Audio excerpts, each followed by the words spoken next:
Shalom, selamat malam saudara-saudara yang Tuhan kasihi. Pada malam hari ini kita akan belajar firman Tuhan. Namun sebelum kita memulai renungan malam ini, mari terlebih dahulu kita berdoa. Bapa yang baik, Bapa pengasih di dalam kerajaan sorga. Pada malam ini kami rindu mendengarkan firman-Mu Tuhan. Biarlah kiranya firman ini bisa menjadi berkat untuk kami yang mendengarkan. Berkati kami dalam malam istirahat kami hari ini, kiranya Tuhan Yesus beserta dengan kami. Berkati kami dalam setiap pergumulan kami, agar kami bisa melewatinya dengan tuntunan Roh Kudus. Inilah yang menjadi doa dan permohonan kami, karena kami berdoa hanya di dalam nama Tuhan Yesus Kristus yang hidup. Amin. Saudaraku yang terkasih, ayat renungan kita pada malam ini tertulis di dalam Matius 11 ayat 28-29. Marilah kepadaku, semua yang letih lesu dan berbeban berat, aku akan memberi kelegaan kepadamu. Pikulah kuk yang kupasang dan belajarlah padaku, karena aku lemah lembut dan rendah hati, dan jiwamu akan mendapat ketenangan. Kebanyakan dari kita pernah melihat seorang atlet angkat besi yang sedang mengangkat bebannya, baik saat bertanding ataupun saat berlatih. Setiap kali ia berhasil mengangkat sebuah beban, maka kepadanya akan ditambahkan sebuah beban baru. Semakin besar beban yang ditambahkan, maka akan semakin besar pula kekuatan yang dikeluarkan untuk mengangkat beban itu. Saat dirasa beban sudah terlalu berat dan tidak sanggup lagi untuk diangkat, maka barulah dia menyerah. Hidup yang dijalani manusia seringkali bagaikan seorang atlet angkat besi. Seiring dengan bertambahnya usia dan tanggung jawab seseorang dalam menjalani kehidupan, maka disadari atau tidak, ada beban-beban yang seakan-akan terus ditambahkan dalam kehidupannya. Beban itu sangat beragam. Kapasitasnya pun berbeda-beda. Ada yang ringan, sedang dan ada juga yang berat. Pemicunya juga bervariasi. Saat beban itu masih ringan, maka dengan santai beban tersebut dapat diangkatnya. Akan tetapi, saat beban itu sudah terlalu berat, maka biasanya banyak orang akan memilih untuk menyerah.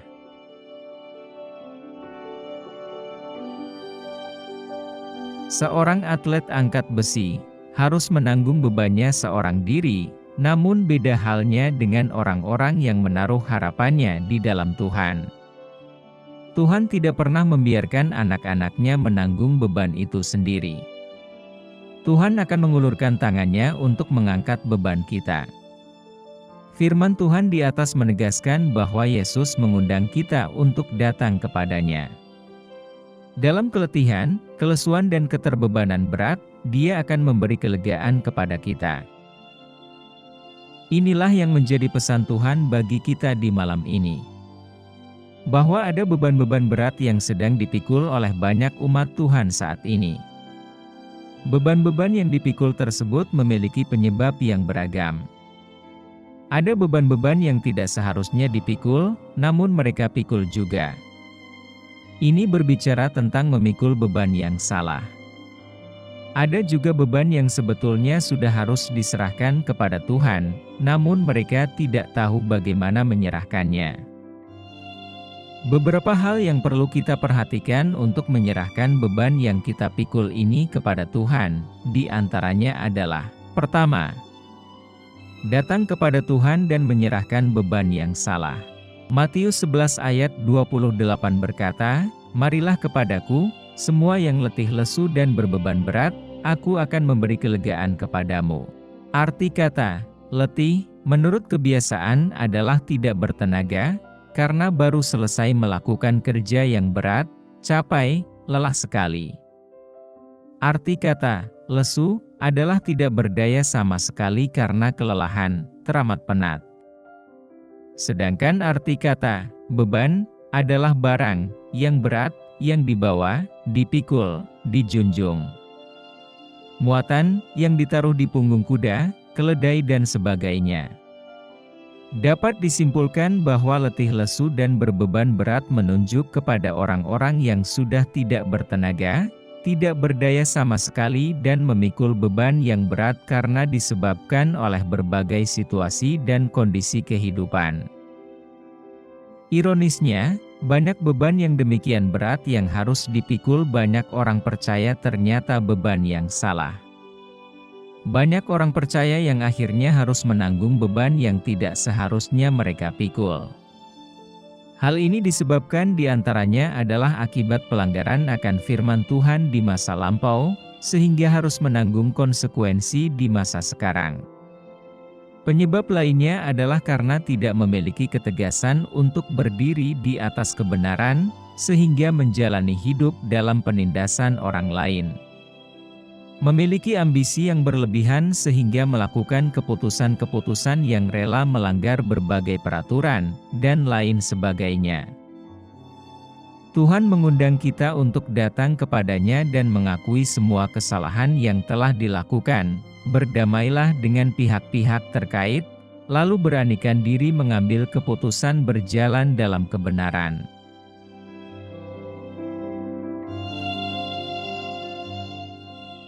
Yang kedua, datang kepada Tuhan dan mengenakan beban yang benar.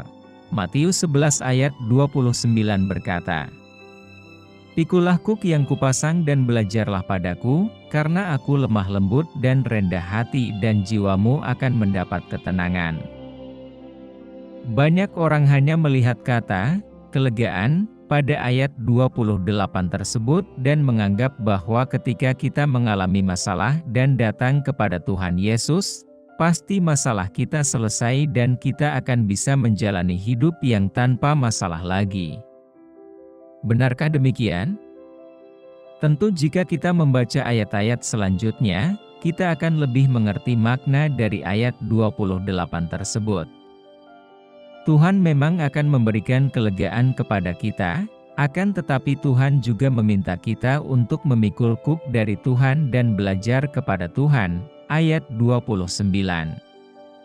Kuk adalah semacam alat yang dipasang pada hewan ternak, umumnya sapi, kerbau, kuda, atau keledai, sehingga hewan tersebut dapat menarik sesuatu yang dipasang di belakangnya, umumnya bajak atau gerobak. Jika kita perhatikan, sepertinya ada kontradiksi antara ajakan Tuhan kepada manusia untuk mendapatkan kelegaan dari Tuhan, ayat 28, dengan perintah Tuhan agar kita memikul kuk yang Tuhan pasang, ayat 29. Walaupun demikian, jika kita perhatikan dengan sungguh-sungguh, ada perbedaan antara memikul beban yang bukan dari Tuhan dengan memikul kuk yang dari Tuhan. Kuk dari Tuhan itu adalah kuk yang enak dan bebannya ringan, ayat 30. Inilah harga yang harus dibayar oleh setiap orang percaya, yaitu sangkal diri, pikul salib dan ikut Yesus, Matius 16 ayat 24. Mengiring Tuhan bukan berarti bebas dari masalah dan beban dunia, tetapi tetap ada harga yang harus dibayar. Walaupun demikian, kita pun harus belajar percaya bahwa beban dari Tuhan pasti jauh lebih baik daripada beban di luar Tuhan. Mari saudara, pesan Tuhan ini merupakan sebuah undangan khusus bagi kita orang-orang pilihan Tuhan. Bukan sekedar undangan untuk menghadiri sebuah jamuan cinta kasih semata-mata, namun jamuan untuk mengenakan rencana Tuhan di dalam hidup kita. Demikianlah renungan firman Tuhan pada malam hari ini, semoga menjadi berkat bagi kita semua. Dan sebelum kita beristirahat malam ini, mari kita berdoa. Bapa kami yang di surga, Bapa yang kami panggil dalam nama Tuhan Yesus Kristus, kami bersyukur Tuhan atas pertolongan-Mu, penyertaan-Mu, dan atas berkat-Mu dalam hidup kami. Dan bersyukur atas kebaikan Tuhan pada hari ini tak berkesudahan kasih setia Tuhan. Tak habis-habisnya rahmat-Mu selalu baru tiap hari, besar kesetiaan-Mu Tuhan dalam hidup kami. Terima kasih buat firman-Mu pada hari ini. Ya Tuhan, kami mau selalu belajar dan terus belajar tentang firman-Mu. Firman-Mu yang menguatkan dan meneguhkan iman kami. Firman-Mu yang mengubahkan hidup kami. Kami mau berjalan bersama dengan Engkau di sepanjang kehidupan kami, agar kami tidak tersesat di dalam dunia ini. Kami mau melakukan firman-Mu ya Tuhan di sepanjang hidup kami, agar kami tetap kuat berjalan bersama dengan Engkau. Terima kasih ya Tuhan buat kesempatan hidup yang masih Engkau berikan kepada kami. Segala pergumulan dan persoalan hidup, kami serahkan di dalam tangan-Mu, Engkau akan menyelesaikannya bagi kami. Kami hanya berharap kepadamu. Tuhan, hamba berdoa buat saudara-saudaraku yang sudah mendengarkan renungan malam ini, yang saat ini sedang mengalami sakit penyakit, pergumulan, masalah kebutuhan ekonomi. Kiranya Engkau jamah, sembuhkan dan pulihkan, berkati perekonomian mereka. Serta berikan jalan keluar di setiap pergumulan masalah yang mereka sedang hadapi. Dan ajarlah kami ya Tuhan, untuk selalu berharap dan percaya sepenuhnya kepada Tuhan Yesus.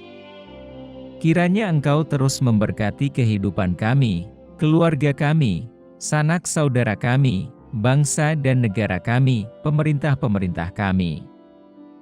Biarlah semuanya dalam perlindungan-Mu ya Tuhan. Dan jadilah sesuai kehendak-Mu yang terbaik dalam kehidupan kami. Tuhan, inilah yang menjadi doa kami, dalam nama Tuhan Yesus kami berdoa. Amin.